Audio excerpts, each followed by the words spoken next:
हरियाणा की हर अपडेट के लिए बेल आइकन दबाएं और सब्सक्राइब करें STV हरियाणा न्यूज।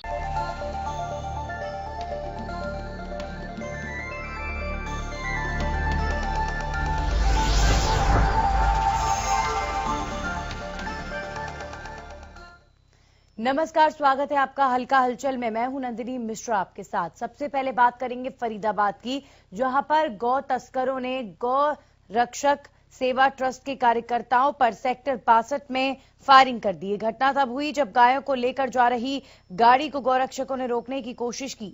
बताया जा रहा है कि सूचना के आधार पर गौरक्षकों ने गौ तस्करों की गाड़ी को रोकने का इशारा किया, लेकिन जब वो नहीं रुके तो गौरक्षकों ने उनका पीछा किया।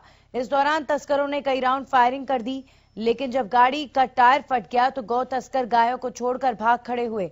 बहरहाल पुलिस ने गायों को कब्जे में लेते हुए आगे की कार्रवाई शुरू कर दी है।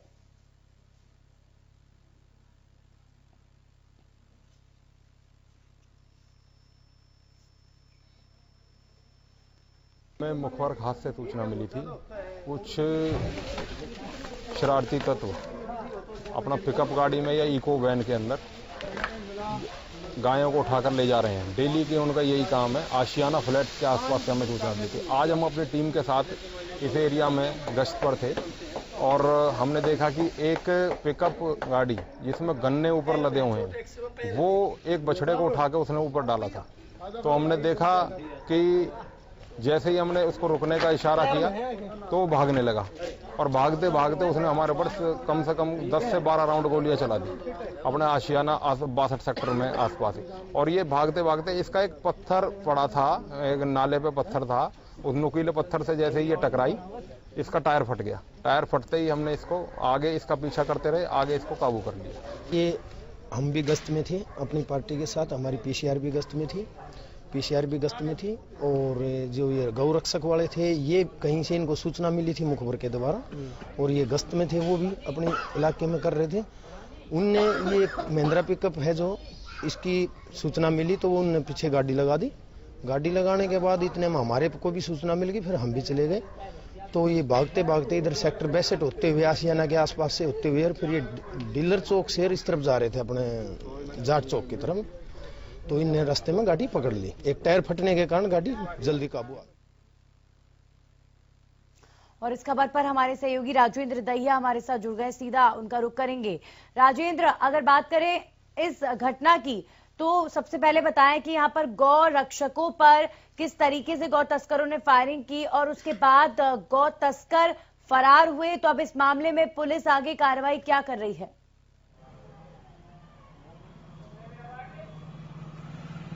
हेलो, आवाज मुझ तक नहीं पहुंच पा जी राजेंद्र, मेरी आवाज आप तक पहुंच रही है?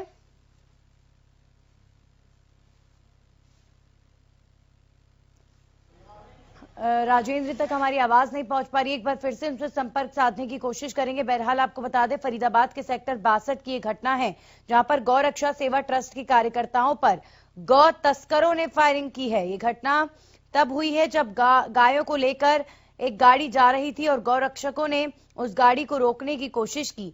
बताया जा रहा है कि सूचना के आधार पर गौरक्षकों ने गौ तस्करों की गाड़ी को रोकने का इशारा किया था, जिसके बाद गौ तस्करों ने फायरिंग कर दी। राजेंद्र, मेरी आवाज आपको मिल पा रही है?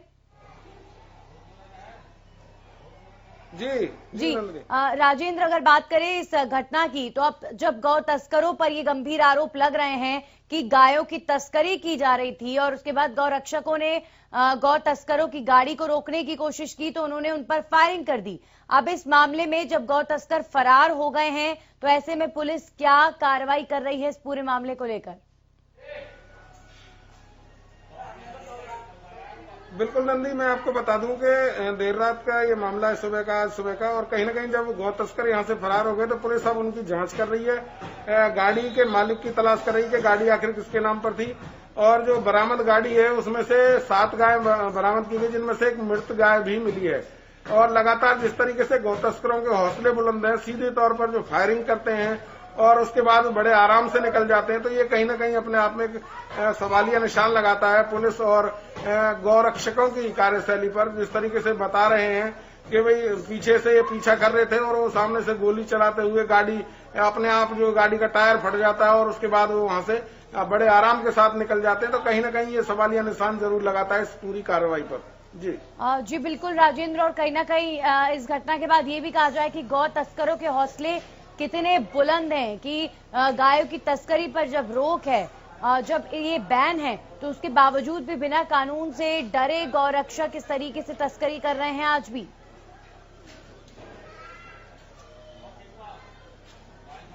कहीं ना कहीं जिस तरीके से गौरक्षक लगातार गायों को उठाकर ले जा रहे हैं, और जबकि शहर में दावा किया जाता है पुलिस की तरफ से कि पुलिस गश्त होती है रात के समय में, तो उस समय वो गश्त कहाँ चली जाती है और बाद में पुलिस पहुंचती है, गौरक्षक पहले पहुंच जाते हैं, और जब गायों को उठाकर चल देते हैं तब पुलिस और गौरक्षक जो सतर्क होते हैं।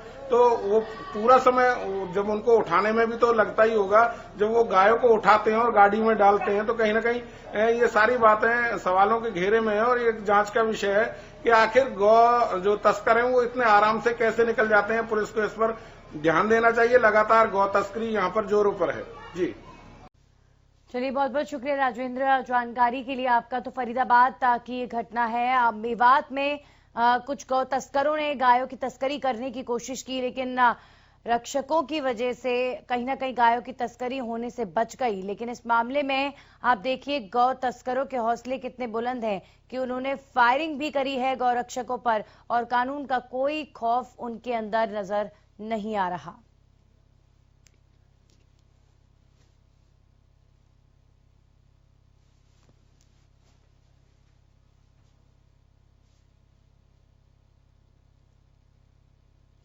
और अब बात करेंगे नारनौल की, जहां पर सीएम फ्लाइंग की टीम ने कार्रवाई करते हुए एक शराब के ठेके से अवैध शराब बरामद की है। बता दें कि शराब के ठेके में रखी शराब राजस्थान मार्क की है। सीएम फ्लाइंग की टीम ने छापेमारी करते हुए 163 पेटी अंग्रेजी शराब बरामद की। जिला महेंद्रगढ़ के गांव महासर में सीएम फ्लाइंग की टीम ने ये कार्रवाई की है।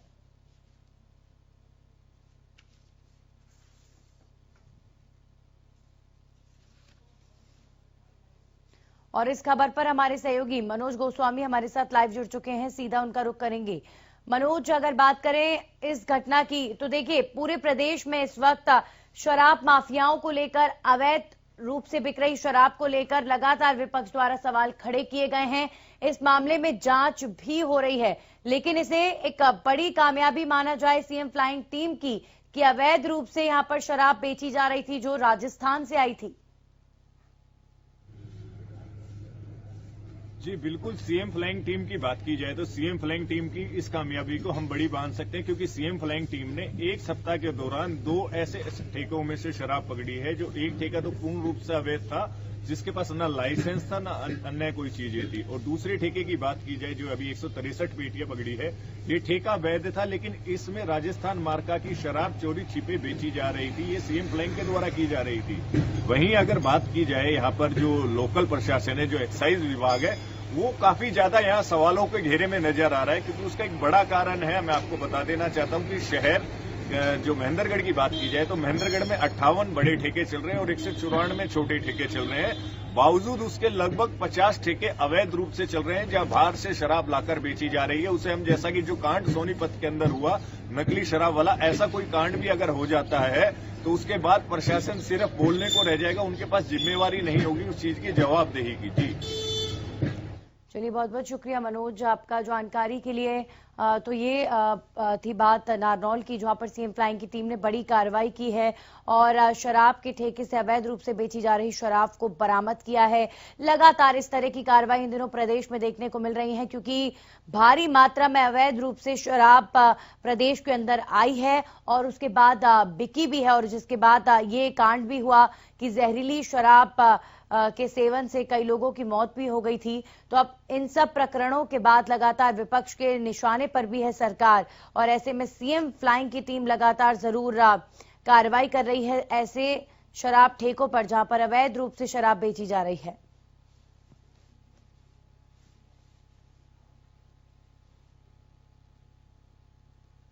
और अब बात करेंगे सिरसा की, जहां की आबो हवा हर दिन के साथ और ज्यादा खराब हो रही है, क्योंकि यहां पर भी प्रदूषण का स्तर लगातार बढ़ रहा है। सिरसा में हवा की गुणवत्ता बेहद खराब स्तर की ओर पहुंच रही है। सिरसा में AQI 450 के पार पहुंच चुका है। इसी के साथ सिरसा में लोगों को सांस लेने में भी तकलीफ हो रही है और आंखों में जलन होने की समस्या बढ़ती जा रही है। हवा की गुणवत्ता के खराब स्तर के पहुंचने के साथ ही बुजुर्गों ने सुबह की सैर पर जाना बंद कर दिया है। वहीं वाहन चालकों को भी वाहन चलाने में काफी परेशानी आ रही है। और इस खबर पर विकास कुमार हमारे सहयोगी जुड़ चुके हैं, सीधा उनका रुख करेंगे। विकास, प्रदूषण का जो स्तर है मुख्य तौर पर सिरसा में हम देख पा रहे हैं AQI लेवल जिस तरह का है, जाहिर तौर पर ऐसे में सचेत होने का वक्त है सिरसा वासियों के लिए भी कि जितना हो बाहर जाने से बचें और प्रदूषण के स्तर में कहीं ना कहीं कोविड संक्रमण का खतरा भी बढ़ता है। जी बिल्कुल, जो एयर क्वालिटी कंट्रोल सिस्टम है, एयर क्वालिटी जो है काफी खराब हो चुकी है। यहाँ का पोल्यूशन काफी ज्यादा है, जिसकी वजह से लोगों को जो ट्रैवल करने में भी काफी परेशानियों का सामना करना पड़ता है। दृश्यता भी काफी घट कर रह गई है, चाहे 4 व्हीलर हो चाहे 2 व्हीलर हो, सभी तरह के वाहन चालकों को काफी परेशानियां हो रही हैं। खास करके जो सुबह की सैर करने वाले बुजुर्ग थे, उन्होंने भी इन दिनों में अब सैर करना बंद कर दिया है। हालांकि सुबह की सैर करना कहीं ना कहीं स्वास्थ्य के लिए लाभदायक होता है, लेकिन ये जो एयर क्वालिटी जो खराब हुई है, इसकी वजह से अब ये सैर करना भी काफी खतरनाक हो गया है। लोगों ने घरों से बाहर निकलना काफी कम कर दिया है। और जहां तक कोरोना संक्रमण की बात करें, जब से मौसम में बदलाव आया तब से लगातार केसों में भी बढ़ोतरी हो रही है। दमा, सांस फूलने की बीमारी से जो पीड़ित मरीज हैं उनमें कोरोना हुआ, उन लोगों की जो डेथ की संख्या भी लगातार बढ़ रही है। कल भी सिरसा में 3 ऐसे मरीजों की मौत हुई जो न्यूमोनिया और कोरोना से पीड़ित थे। जी बिल्कुल विकास, जाहिर तौर पर जब आबो हवा इतनी ज्यादा खराब हो चुकी है, इसके पीछे क्या कारण माना जाए? क्या पराली जलना एक अहम कारण है सिरसा में आबो हवा का बिगड़ता स्तर जो दिखाई दे रहा है? पिछले सालों की अपेक्षा अगर बात करें तो इस बार पराली जलाने की घटनाएं अभी तक काफी कम हुई हैं, लेकिन फिर भी जो पोल्यूशन है वो लगातार बढ़ रहा है। आसपास के क्षेत्रों में औद्योगिक फैक्ट्रियों से जो निकलने वाला पोल्यूशन है, उसके साथ जो निर्माण कार्यों में धूल मिट्टी के कण उड़ते हैं, वो भी एक बड़ा कारण इसमें है, लेकिन इस ओर कोई ध्यान नहीं दिया जाता। दूसरा, जो वाहनों की संख्या लगातार बढ़ रही है, वाहनों से भी काफी पोल्यूशन बढ़ रहा है, लेकिन इस ओर कहीं किसी का ध्यान नहीं है। सिर्फ एक पराली जलाने का बहाना बता करके जो एयर क्वालिटी के गिरावट में जो मुख्य कारण माना जा रहा है। चलिए, बहुत बहुत शुक्रिया विकास जानकारी के लिए। तो सिरसा में जिस हिसाब से प्रदूषण फैल रहा है और तमाम दिल्ली NCR के क्षेत्रों में प्रदूषण का जो स्तर है, वाकई तस्वीर डराने वाली है और लोगों की इम्यूनिटी और ज्यादा कम हो रही है। तो ऐसे में बहुत ज्यादा जरूरी है कि आप इस बढ़ते प्रदूषण में अपना और भी ज्यादा ध्यान रखें। वक्त ब्रेक के बाद आपका स्वागत है और अब वक्त है कोरोना अपडेट का। तो आपको बता दें, हरियाणा में कोरोना के क्या हैं हालात। पिछले 24 घंटे में 2546 के साथ मरीजों में बड़ा उछाल हरियाणा के अंदर देखने को मिला है। गुरुग्राम में 714 मरीजों की पुष्टि हुई है। फरीदाबाद में 512 नए केसेस सामने आए हैं। वहीं हिसार में 191 और रोहतक में 142 नए मामलों की पुष्टि। रेवाड़ी में 112 और भिवानी में 11 नए मामलों की पुष्टि हुई है। फतेहाबाद में 63, जींद में 117 नए कोरोना मरीज सामने आए हैं। वहीं प्रदेश में 24 घंटे में 16 मरीजों की मौत हो चुकी है। अब तक कुल 1935 कोरोना मरीजों की मौत प्रदेश के अंदर हो चुकी है।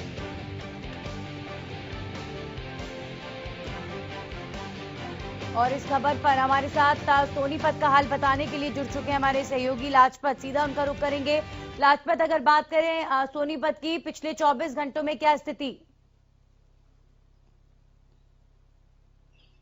जी बिल्कुल नंदनी, अगर बात करें तो जिला सोनीपत में नाजुक स्थिति है। नाजुक स्थिति के लगातार जो कोरोना के पेशेंट बढ़ते हुए नजर आ रहे हैं, ऐसे में लगातार लोगों से हरियाणा न्यूज की टीम लगातार अपील कर रही है कि अपना और अपने परिवार का ध्यान रखें, क्योंकि अब जो मौसम चेंज हो रहा है उसको लेकर कहीं ना कहीं पोल्यूशन भी है और कहीं ना कहीं ठंड भी है, और ऐसे में डेंगू और मलेरिया का भी लगातार प्रकोप है।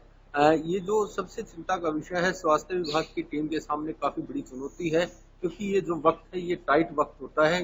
इस वक्त लोगों की तबीयत बिगड़ती है और लगातार जो कोरोना की चपेट में आते हैं तो उनकी मौत तक हो जाती है। ऐसे में आपने बताया कि 16 लोगों की मौत तो छोटी बात नहीं है। प्रदेश में 16 लोगों की मौत, उन परिवारों से जाकर दुख की तकलीफ पूछें कि कोरोना से जिन लोगों की मौत होती है। ऐसे में लोगों से अपील है कि अपना ध्यान रखें, अपने सुरक्षित रहें और अपने परिवार का ध्यान रखें, क्योंकि आपकी लापरवाही की वजह से आपका परिवार जो है चपेट में आ सकता है। अगर बात करें जिला सोनीपत की वजह जो है दिल्ली एनसीआर नजदीक होने की वजह से लगातार जो सोनीपत पर आफत बरसी है वो दिल्ली की देन है, क्योंकि कोरोना के जो पेशेंट हैं वो जो फैक्ट्री यहाँ पर जो लगाई गई है वो दिल्ली से जो पोल्यूशन जो निकालती थी वो फैक्ट्री यहाँ पर सोनीपत में अपना पैर पसार रही है। तो जो फैक्ट्री मालिक है वो दिल्ली से आवागमन करते हैं, तो दिल्ली से आवागमन जो लोगों को चपेट में लेता हुआ नजर आ रहा है। नंदनी, सबसे बड़ी दिक्कत यहाँ पर यह है कि जो माइनर लोग हैं जो फैक्ट्रियों में काम कर रहे हैं वो गाँव में रहते हैं और गाँव से अटैचमेंट है, तो ऐसे में लगातार जो गाँव के व्यक्ति हैं वो भी चपेट में आ रहे हैं। तो ऐसे में कहीं ना कहीं जो विभागीय लापरवाही लगातार देखने को मिलती है। यहाँ पर बाजार है जो नंदनी छोटा बाजार है, मानते हैं कि सबको रोजगार की जरूरत है, लेकिन रोजगार के साथ साथ जो भीड़ भड़ाका बनता है उस पर ध्यान नहीं दिया जाता, क्योंकि भीड़ भड़ाके की वजह से कोरोना ज्यादा पैर पसारता हुआ नजर आ रहा है। ऐसे में नंदनी काफी चिंता का विषय है, क्योंकि जिला सोनीपत पर लगातार जो आफत बरसती हुई नजर आ रही है, लेकिन विभाग की तरफ से बड़ी लापरवाही। जी नंदनी। चलिए, बहुत बहुत शुक्रिया लाजपत आपका जानकारी के लिए। तो ये थे सोनीपत के हालात। और अब हम बात करेंगे झज्जर की, जहां से रमाकांत हमारे साथ जुड़ गए हैं। सीधा उनका रुख कर लेते हैं। रमाकांत, अगर बात करें आपके क्षेत्र की, वहां फिलहाल क्या स्थिति? नंदिनी, 24 घंटे के मामलों की बात करें तो 58 लोग कोरोना पॉजिटिव आए हैं और 21 लोग ठीक होकर अपने घर भी लौटे हैं। अगर टोटल मामलों की बात करें तो 4122 अभी तक ये मामले हो चुके हैं, जिसमें से 3676 लोग ठीक होकर अपने घर लौटे हैं। एक्टिव मामलों की बात करें तो 407 लोग एक्टिव हैं, जिसमें से 274 लोगों को होम आइसोलेट और 133 लोगों को अस्पताल में आइसोलेट किया गया है। और लगातार 50 से 60 लोग लगातार कोरोना पॉजिटिव आ रहे हैं। इस बाबत जब हमारी सीएमओ दैया से बात हुई तो उन्होंने बताया कि प्रशासनिक अधिकारी लगातार पैनी नजर बनाए हुए हैं और जो बिना मास्क घर से निकल रहे हैं उनका सख्ती से चालान भी काटा जा रहा है। लेकिन लोग हैं कि सुधरने का नाम नहीं ले रहे हैं। त्योहार का समय है, इस वजह से यहाँ बाजारों में भी पूरी तरह भीड़ देखी जा सकती है। और झज्जर जो कहीं ना कहीं दिल्ली से सटा है, इस वजह से कहीं ना कहीं आवागमन को पूरी तरह रोका नहीं जा सकता। और प्रशासनिक अधिकारी जो लगातार लोगों को मैसेज प्रोवाइड करा रहे हैं, लेकिन लोग पूरी तरह से लापरवाह और बेखौफ नजर आ रहे हैं। जी नंदिनी। चलिए, बहुत बहुत शुक्रिया रमाकांत आपका भी झज्जर की स्थिति बताने के लिए। तो लगातार आंकड़ों में बढ़ोतरी ये दर्शा रही है कि लापरवाही बढ़ती जा रही है और कहीं ना कहीं जिस हिसाब से प्रदूषण भी बढ़ रहा है वो एक बड़ा कारण है कोरोना के ज्यादा संक्रमण फैलने का। तो ऐसे में बहुत ज्यादा जरूरी है कि आप इस वक्त की गंभीरता को समझें और भले ही त्योहारों का सीजन हो, लेकिन बहुत ज्यादा जरूरी है कि जरूरत हो तो ही अपने घर से बाहर निकलें और कोरोना से बचें।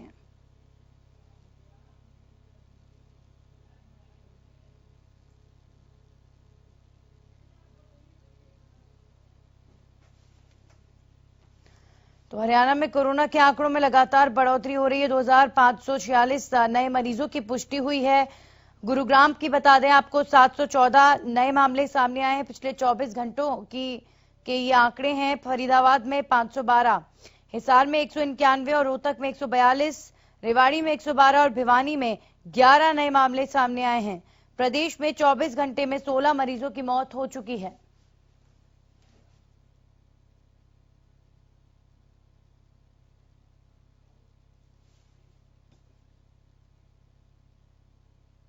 इसी के साथ हल्का हलचल में फिलहाल के लिए इतना ही।